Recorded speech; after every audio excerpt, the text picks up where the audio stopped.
Hello, my name is Daisy and today I'm doing a slightly different topic in a different location. So I'm discussing today about audiobooks, and I know some people dispute audiobooks because they say it's not the same experience as a reader and not reading a physical book, and I'm going to dispute all of that because I believe that audiobooks are a very good thing.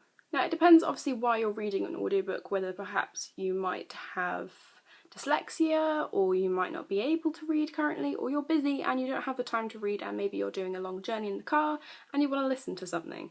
Now all those things, I think they are very valid reasons for why audiobooks are good, because I have been before now getting ready and I've been able to listen to a whole chapter of something when I couldn't read it, because obviously I would be very, very late for whatever I was doing because I wouldn't actually be doing what I need to do. And I have had a few friends who have dyslexia and they have found that reading or listening to audiobooks helps them, because obviously they're not having to then struggle sometimes when they can't actually read the words on the pages because they all jumble about. If you've ever listened to the Harry Potter audiobooks with Stephen Fry, you will know audiobooks and voices and everything else, they are amazing, and I especially love them because of that reason, because I think they bring the story to life in a different way. And especially, I love Harry Potter, but I really, really love the Stephen Fry books because there's all the different voices, and although I have it in my head, I forget it's Stephen Fry and I just have this massive story and I'm able to listen to it when I'm about to fall to sleep, which sometimes it's not so good because then you fall asleep and wake up hours later and then go, oh crap, because you've fallen asleep and it's 4 chapters in more than you were expecting to be.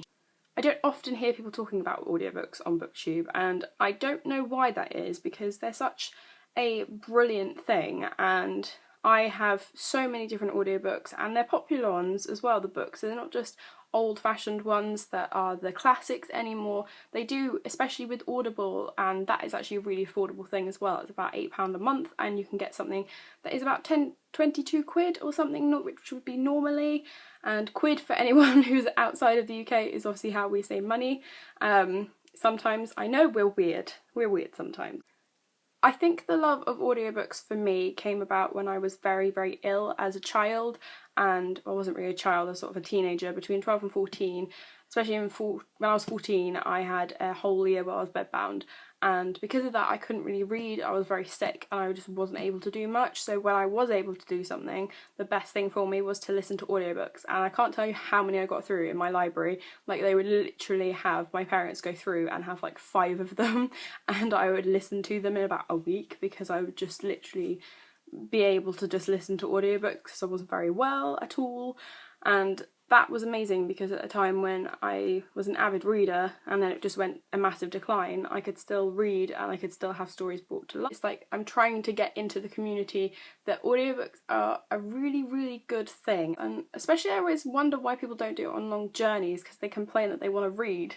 But you're like, you could be reading, and especially if you get something family friendly and you have children, you can get the children to be listening as well, and that's always good for them because it's something that will not keep them constantly going, Mum, are we there yet? Mum, are we there yet? Because I know I used to do that as a kid, and if I had an audiobook I would have probably been shh. I must admit that sometimes, yes, you get a narrator that really isn't that fun, and they kind of have a very dull voice, and I feel like they weren't the right person for the job.